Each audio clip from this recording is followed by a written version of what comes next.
Hello viewers, কেমন আছেন? আশা করি সকলেই ভালো আছেন। টেক টিপস অল বাংলার আরেকটি নতুন এপিসোডে আপনাকে স্বাগতম। তো ভিউয়ার্স, আজকে আবারও আপনাদের সামনে আরেকটি নতুন টপিক নিয়ে হাজির হলাম। আজকের টপিকটা হলো যে কিভাবে আপনারা আপনাদের যে কোনো মোবাইল ফোনের মাধ্যমে উইন্ডোজ 7 বা কম্পিউটারের টিমস বা লাঞ্চার ইউজ করতে পারবে। ছোট্ট প্রসেসটা অনেকের জানা আছে, আবার অনেকের জানা নেই। যাদের জানা নেই, আজকের টপিকটা হলো তাদের জন্য। তো ভিউয়ার্স, ইতিমধ্যে আমরা অনেক কথা বলে ফেলেছি, চলুন আমরা আমাদের মূল ভিডিওতে জাম্প করি। জাম্প করার আগে আপনাদের একটা ছোট্ট রিকোয়েস্ট, যারা আমার চ্যানেলটাকে এখনই সাবস্ক্রাইব করেন নাই তারা প্লিজ নিচ থেকে সাবস্ক্রাইব করে রাখবেন আর পাশে থাকা বেল আইকনটি প্রেস করে দিবেন পরবর্তী ভিডিওগুলোর নোটিফিকেশন পেতে। আর যারা অলরেডি সাবস্ক্রাইব করে রেখেছেন, thank you so much. Hello viewers, আসসালামু আলাইকুম। আমি আছি টেক টিপস অল বাংলার পক্ষ থেকে মোহাম্মদ নাহিদ। চলুন শুরু করা যাক।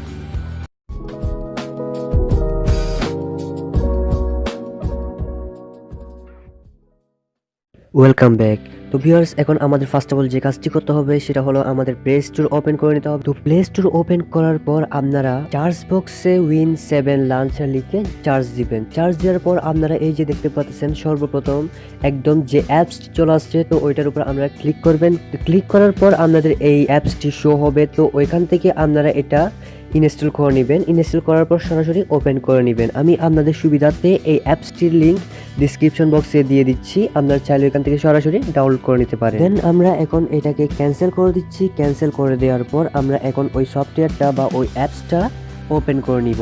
ওপেন করার পর আপনারা দেখতে পাচ্ছেন আমাদের মোবাইলের মধ্যে উইন্ডোজ 7 বা Win7 ওপেন হয়ে গেছে। এখন আমরা এটাকে দুই একবার রিফ্রেশ করে নিব। রিফ্রেশ করার জন্য আমাদের মোবাইলের যে কোনো একটা খালি অংশে একটু চেপে ধরে রাখলে আমাদের এরকম কয়েকটি অপশন শো করবে। তো এখান থেকে আপনারা দেখতে পাচ্ছেন রিফ্রেশ, এই রিফ্রেশের উপর ক্লিক করে আপনারা 2-3 বার রিফ্রেশ করে নেবেন। দেন রিফ্রেশ করার পর আমাদের এখন যে কাজটি করতে হবে সেটা হলো আমরা আমাদের মোবাইলের স্ক্রিনের যে কোনো একটি খালি জায়গার মধ্যে আমরা ক্লিক করে একটু ধরে রাখবো। ধরে রাখার পর আপনাদের দেখতে পাচ্ছেন এরকম একটি ইন্টারফেস আসবে। তো এখান থেকে আপনারা 2 নম্বরে যে অপশনটি দেখতে পারতেছেন স্ক্রিন ওরিয়েন্টেশন, তো ওইটার মধ্যে আপনারা ক্লিক করবেন। ক্লিক করার পর আবারও আপনাদের 3টা অপশন শো করবে। তো এইখান থেকে আপনারা যেটা দেখতে পাচ্ছেন প্রথম নম্বরে আছে হরিজন্টাল, 2 নম্বরে রয়েছে ভার্টিক্যাল এন্ড 3 নম্বরে রয়েছে অটোমেটিক। তো আমরা এখান থেকে হরিজন্টাল মোডটা সিলেক্ট করে দিব। সিলেক্ট করার পর আপনারা দেখতে পাচ্ছেন আমাদের মোবাইলের স্ক্রিনটা হরিজন্টাল মোডের মধ্যে এনেবল হয়ে গেছে। তো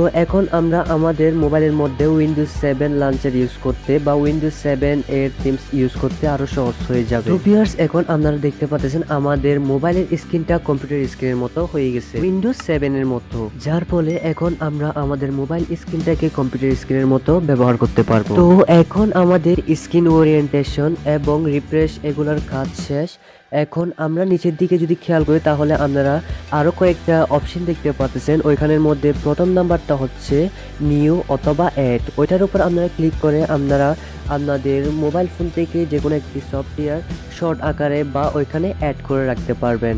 এরপর নিচের যে অপশনটি দেখতে পাচ্ছেন ওইটা হচ্ছে ওয়ালপেপার, তো ওইটার উপর যদি আপনারা ক্লিক করেন তাহলে আরো 3টা অপশন দেখতে পারবেন। তো ওই 3টা অপশনের মধ্যে যে প্রথম নাম্বার যেটা দেখতে পাচ্ছেন, তো ওইটার উপর ক্লিক করার সাথে সাথে আপনাদের আরো 3টা অপশন শো করবে। তো এখান থেকে যদি আপনারা লোকালের উপর ক্লিক করেন তাহলে ফ্রম অ্যালবাম থেকে, তাহলে আপনারা আপনাদের মোবাইল ফোন থেকে যে কোনো একটা পিকচার সিলেক্ট করে দিলে আপনাদের ওয়ালপেপারটা চেঞ্জ হয়ে যাবে। তো আমি যখন চেঞ্জ করতেছি না, তো এর জন্য আমি এটা ক্যান্সেল করে দিচ্ছি। তো এরপর আপনারা যেটা দেখতে পাচ্ছেন ওটা হচ্ছে ডেস্কটপ আইকন। তো ডেস্কটপ আইকনের উপর ক্লিক করার সাথে সাথে আপনাদের আরো 2টা অপশন শো করবে। তো এখান থেকে আপনারা এডিট লাঞ্চার উপর ক্লিক করার সাথে সাথে আপনাদের এরকম একটি ইন্টারফেস চলে আসবে। তো এখান থেকে আপনারা আপনাদের লাঞ্চারটা কাস্টমাইজ করে নিতে পারবেন বা এডিট করে নিতে পারবেন।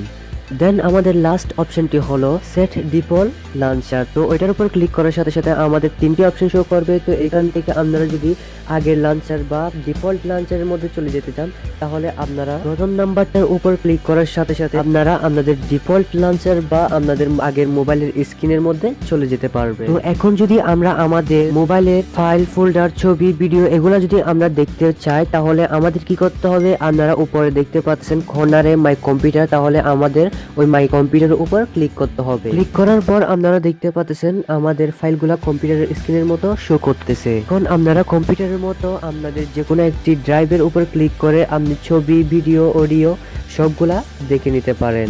তো আমি এক্সাম্পল হিসেবে আমি একটা ভিডিও ওপেন করে নিচ্ছি। তো আপনারা দেখতে পাচ্ছেন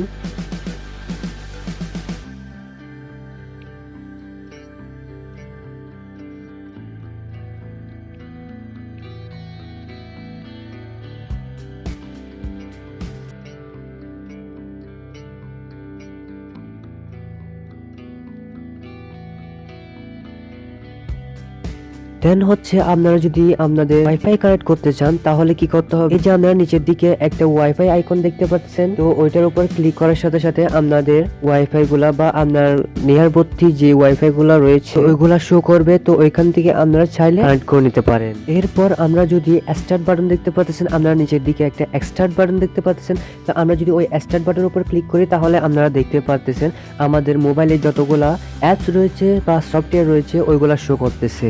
এরপর যদি আপনি আপনার কম্পিউটারে কোনো একটি আপনার ছবি বা কোনো একটি পিকচার যদি অ্যাড করতে চান তাহলে আপনাদের কি করতে হবে, আপনারা যে এখানে একটা ফ্লাওয়ার ছবি দেখতে পাচ্ছেন তো ওইটার উপর ক্লিক করতে হবে।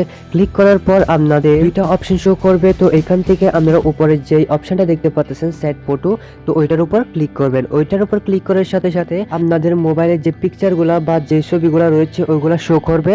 তো ওইখান থেকে আপনারা যেগুলো একটি পিকচার সিলেক্ট করে অ্যাড করে দিতে পারবেন। দেন আমি যদি এখন একটু রিফ্রেশ করে স্টার্ট বাটনের উপর ক্লিক করে দেখি তাহলে আপনারা দেখতে পাচ্ছেন এখানে কিন্তু আমার একটা পিকচার অ্যাড হয়ে গেছে।